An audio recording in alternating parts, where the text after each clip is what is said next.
AB পার্টির সাধারণ সম্পাদক জনাব আসাদুজ্জামান ফুয়াদ তার এলাকায়, বরিশালের এলাকায় গিয়ে বেশ কিছু মানুষের হেনস্থার মুখে পড়েছেন। এই হেনস্থা হয়েছে না হামলা হয়েছে, নানা রকম ডিবেট ছড়িয়ে পড়ছে। কিন্তু যে ভিডিওটা আমাদের সামনে আছে বা রেসপন্সিবল পত্রপত্রিকার যে রিপোর্ট দেখি, তাতে এক ধরনের হেনস্থা, স্লোগান তার বিরুদ্ধে দেওয়া হয়েছে, ভুয়া বলা হয়েছে, এগুলো আমরা দেখলাম। কিভাবে দেখবো আমরা এটাকে, সেটা একটু আলোচনা করতে চাই। বাংলাদেশের বর্তমান রাজনৈতিক প্রেক্ষাপটে এই ধরনের ঘটনার গুরুত্ব কতটা। ঘটনাটা এরকম, একটা ব্রিজ তৈরি হবে, সেটার ভিত্তিপ্রস্তর স্থাপন করা হয়েছিল। সেখানে দুজন উপদেষ্টা উপস্থিত ছিলেন, সেখানে জনাব আসাদুজ্জামান ফুয়াদও উপস্থিত ছিলেন। আমাদের হাতে এরকম একটা ভিডিও পরে আসে, যেখানে তিনি স্থানীয় সাংবাদিকদের সাথে কথা বলতে গিয়ে জানান যে এখানে যেন চাঁদাবাজি না হয়। তিনি বলছেন এখানে একটা চাইনিজ ঠিকাদারি কোম্পানি আছে, যেখানে এর মধ্যেই স্থানীয়দের অনেকেই কে বালু সাপ্লাই দিবে, কে পাথর সাপ্লাই দিবে, এই ধরনের চাপ তৈরি করেছেন। তিনি দুর্নীতির ইন্ডিকেশন দিয়েছেন, এটা হচ্ছে বড় ব্যাপার। এবং ওখান থেকে উত্তেজনা তৈরি হয়, এবং এই যে তার পেছনে এই ধরনের মিছিল করেছে এবং তাকে চাপ তৈরি করার চেষ্টা হয়েছে, সেখানে খুব ক্লিয়ারলি এটা বোঝা যায় যে ওখানে বিএনপি বা ছাত্র দলের লোকজনও ছিল। এই ধরনের একটা পরিস্থিতি আছে। একটা পর্যায়ে জনাব ফুয়াদকে তার নেতাকর্মীরা সরিয়ে নিয়ে চলে যান। ওখানে আশপাশে পুলিশও দেখা যায়, কিন্তু খুব টাফ বা খারাপ কিছু হয়নি যেটার জন্য পুলিশকে ওরকম অ্যাকশন নিতে হবে বলে আমি ধারণা করি। কারণ জনাব ফুয়াদের উপরে কোনো শারীরিক হামলার মতো পরিস্থিতি ছিল বলে আমি অন্তত ভিডিওতে দেখিনি। এখন যা হয়েছে সেটাও কেন হয়েছে, ঠিক হয়েছে কিনা। প্রশ্ন হচ্ছে ঠিক হয়েছে কিনা, এটার জবাব আমরা সবাই জানি, এটা ঠিক হয়নি, কোনো সন্দেহ নেই। আমরা বর্তমান বাংলাদেশে একটা গণতান্ত্রিক বাংলাদেশ চাই, যেখানে একজন মানুষ তার মত প্রকাশ করতে পারবেন। এবং জনাব ফুয়াদ নন স্পেসিফিক কথা বলেছেন, তিনি কোনো রাজনৈতিক দলকে স্পষ্টভাবে ক্লিয়ারলি দায়ী করে কথা অন্তত সেদিন বলেননি। এর আগে বলেছেন কিনা এলাকায় আমি জানি না, টক শোতে কখনো কখনো তিনি বলেন, তাও খুব একেবারে কোনো দলের নাম উল্লেখ করে বলেছেন তা না। তার সাথে অনেক টক শোতে আমি ছিলাম। হ্যাঁ, তার বলার ঢঙের মধ্যে এক ধরনের অ্যাগ্রেশন আছে, এক ধরনের টাফনেস আছে। বডি ল্যাঙ্গুয়েজে, ভয়েসের ইনফ্লেকশনে উনি খুবই টাফ ধরনের অ্যাটিটিউডেই কথা বলেন। এটা ওনার স্টাইল। এবং আমি একদিন ওনার সামনাসামনি বলেছিলাম যে বর্তমান পৃথিবীতে যে ধরনের টাফ মানুষদের রাজনীতির কথা বলা হচ্ছে, রাইটিস্ট, পপুলিস্ট যেসব পলিটিক্যাল লিডার্স আছেন, জনাব ফুয়াদের বলার ঢঙে সেটার সাথে মিল আছে। এবং বাংলাদেশের প্রেক্ষাপটে এগুলোর ভালো ট্র্যাকশন আছে। জনাব ফুয়াদ খুব অল্প সময়ের মধ্যে মানুষের মধ্যে এই ব্যাপারে জায়গা করতে পেরেছেন। যৌক্তিক কথা বলেন, পড়াশোনা করেন, সব কিছু মিলে। কিন্তু ওই যে বললাম, উনি খুব সরাসরি খুব কঠোর ভাষায় কথা বলেন, হয়তো এটা অনেককে খুব সংক্ষুব্ধ করেছে। কিন্তু প্রশ্নটা অন্য জায়গায়। উনি যেহেতু বিএনপির নামে খুব স্পষ্টভাবে কথা বলেননি, সেখানে বিএনপির মানুষজন এভাবে আসলে রিয়্যাক্ট করাটা কোনোভাবেই ঠিক হয়নি। যদিও বিএনপির পক্ষ থেকে যে দাবিটা করা হয়েছে, দ্যাটস ভেরি ইন্টারেস্টিং। বাবুগঞ্জ উপজেলা ছাত্রদলের আহ্বায়ক আতিকুর রহমান আমিন, আমি প্রথম আলো থেকে পড়ছি, উনি বলছেন আসাদুজ্জামান ফুয়াদের মন্তব্যে নেতাকর্মী ও সাধারণ মানুষ ক্ষুব্ধ হয়ে বিক্ষোভ করেছেন, তার এই বক্তব্যের জন্য ক্ষমা না চাইলে। মানে সাধারণ মানুষ, সাধারণ জনতা, সাধারণ জনগণ ইনভলভ হয়েছে। শোনা মানে আমাদের পরিচিত লাগছে নিশ্চয়ই।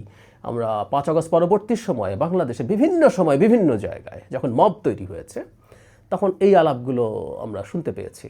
এবং অনেকে এগুলোর মাধ্যমে বিভিন্ন জায়গায় ঘটা মবকে জাস্টিফাই করার চেষ্টা করেছে। এবং শুধু মবও না, আমি বহুবার বলেছি মব, বাংলাদেশে মব বলা হয়েছে, আসলে নতুন কালচার দেখেছি। মব যেমন একটা স্পন্টেনিয়াস ব্যাপার, কিন্তু না, পরিকল্পনা করে মবের আদল দেওয়ার চেষ্টা করা হয়েছে। এবং কেউ হুমকি দিত, আমি তোমার ওখানে মব তৈরি করব।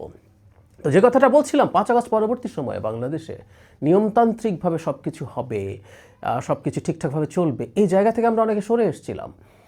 কোনো একটা জায়গায় যদি উশৃঙ্খলতা হয়, সেটা যদি আইনের বত্যয় হয়, এটা সবার জন্য হবে। কিন্তু আমরা এক ধরনের সিলেক্টিভ জায়গা নিয়েছি, আমরা এক ধরনের চেরি পিক করেছি। এই ধরনের ঘটনা ঘটা জায়েজ, সেটা বেআইনি হলেও এই ধরনের ঘটনা ঘটা জায়েজ না, সেটা যদি বেআইনি হয়। এই ধরনের একটা প্রবণতা আমাদের মধ্যে হয়তো তৈরি হয়েছে। সে কারণেই আমরা দেখতে পাচ্ছি এখন এই ধরনের প্রেক্ষাপট তৈরি হয়েছে। প্লাস যখন আমরা খুবই টাফ ধরনের রাজনীতি করতে চাই, আমরা যখন মনে করি যে অত্যন্ত অ্যাগ্রেশন দেখানোই হচ্ছে রাজনীতির ক্ষেত্রে খুবই ফ্রুটফুল ব্যাপার, এই ধারার রাজনীতি আমরা করতে চাই, তখন যেটা হয়, আমরা যদি লিবারেল ডেমোক্রেসি চাই, তখন দেখা যাবে অনেক ক্ষেত্রে এটার পাল্টা প্রতিক্রিয়া হবে। ভালো খারাপ ইজ এ ডিফারেন্ট ডিবেট। আমি আবারও বলছি, ফুয়াদ যা বলেছেন এর মধ্যে তিনি কোনোভাবেই কোনো অন্যায় করেছেন বলে আমি মনে করি না, কোনোভাবেই করেছেন বলে মনে করি না। বাংলাদেশে ধরনের ঘটনা হয়, তিনি কাউকে স্পেসিফিকলিও বলেননি, তিনি বলছেন এরকম ঘটনা না ঘটলেই যেটা ভালো হবে, এই ব্রিজটা ঠিকঠাক মতো হবে। যদিও তার বিরুদ্ধে অন্যান্য ক্ষোভও ছিল বলে আমি ধারণা করি, যে তিনি এলাকার উন্নয়ন কাজগুলোর ক্রেডিট নিচ্ছেন বলে বিএনপি নেতা, এই রিপোর্টেই আছে, বিএনপি নেতারা দাবি করছেন এগুলো তাদেরকে ক্ষুব্ধ করছে। জনাব ফুয়াদ নির্বাচন করবেন, তিনিও হয়তো অনেকের মতো চেষ্টা করছেন ওখানে কিছু প্রকল্প নেওয়ার, এবং সেগুলো ক্রেডিট তিনি আর সব নেতার মতোই দাবি করছেন। সো খুব যেদিকেই থাকুক, এই যে বহিঃপ্রকাশের ধরন, এই যে সহাবস্থান করতে পারছি না, এগুলো আমাদের ঠিক গণতন্ত্রের জন্য সহায়ক না। কিন্তু ব্যাপারটা হচ্ছে, এই গণতন্ত্রের জন্য সহায়ক হওয়ার ব্যাপারটা আমাদের সবাইকেই নার্চার করতে এবং দায় সবাইকে নিতে হবে। আমরা রাজনৈতিকভাবেও কী ধরনের বাক্যের, কী ধরনের শব্দের, কী ধরনের শক্তিশালী বা কতটা ইন্টেন্সিটির আমরা রেটরিক ব্যবহার করব, সেটা কিভাবে আমাদের স্বার্থকে রক্ষা করবে, সেটা স্বার্থ রক্ষা করলে এটার পাল্টা কেমন হতে পারে, এই ব্যাপারগুলো সম্ভবত আমাদের মাথায় এখন থেকে রাখতে হবে। আমি প্রায় বলি কথাটা, বাংলাদেশে না, বাংলাদেশে একটা ডিফারেন্ট ডাইমেনশন আছে, কিন্তু গ্লোবালি আসলে ট্রেন্ড হচ্ছে এখন এই ধরনের কঠোর, মানে টাফ মানুষ, কঠোর মানুষ, শক্তিশালী মানুষের রাজনীতির, রাইটিস্ট মানুষের রাজনীতির একটা এক ধরনের জোয়ার তৈরি হচ্ছে। তারা কথাবার্তাও খুব টাফ ভাষায় বলেন। এখন সেটা যদি হয়, এটার প্রতিক্রিয়াতেও ভিন্ন পরিস্থিতি তৈরি হতে পারে। আমি কিছুদিন আগে জনাব তারেক রহমানের বিবিসি বাংলার ভাষা নিয়ে এই প্রশ্নটা তুলেছিলাম। ইনি কনসাসলি এটা চুজ করেছেন, উইচ আই লাইক, আমিও এই ধরনের ভাষাই পছন্দ করি, কিন্তু বর্তমান প্রেক্ষাপটে এই ধরনের ভাষা সঠিক কি ভুল সেই ডিবেট হতে পারে। যেন ফুয়াদের সাথে একটা শোতে বসে আমরা একসাথে ঠিক এই ইস্যুটাতে কথা বলতে গিয়েই তার বলা স্টাইল নিয়েও কথাবার্তা এসেছিল। সো যাই হোক, বাংলাদেশের ভবিষ্যৎ বাংলাদেশে আমরা যদি মনে করি শুধু রেটরিকই খুব টাফ হবে, বাকি সব কিছু আমাদের খুব সহাবস্থানের হবে, না, রাইটিস্ট পলিটিক্সের যদি আমরা এই ধরনের টাফ জায়গাগুলোতে আমাদের ভাষার ব্যবহারে চলে যাই, আমরা আসলে একটা উদার গণতান্ত্রিক ব্যবস্থা তৈরি করা আমাদের জন্য কঠিন হবে।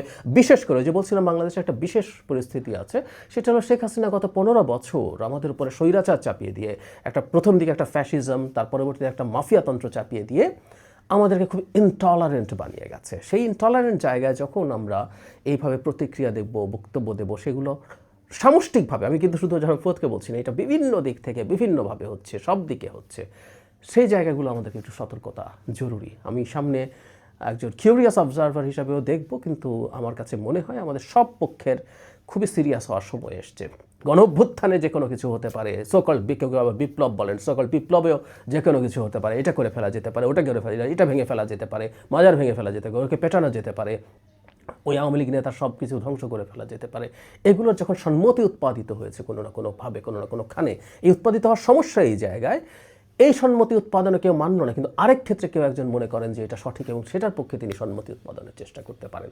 সেজন্য অন্যায় সবসময় অন্যায়, গর্হিত কাজ সবসময় গর্হিত কাজ, এইভাবে একটা লিস্ট স্ট্যান্ডার্ড আমাদের থাকা দরকার আছে। সেটাই হয়তো এই ধরনের সংকট আমাদের মেটাতে পারবে।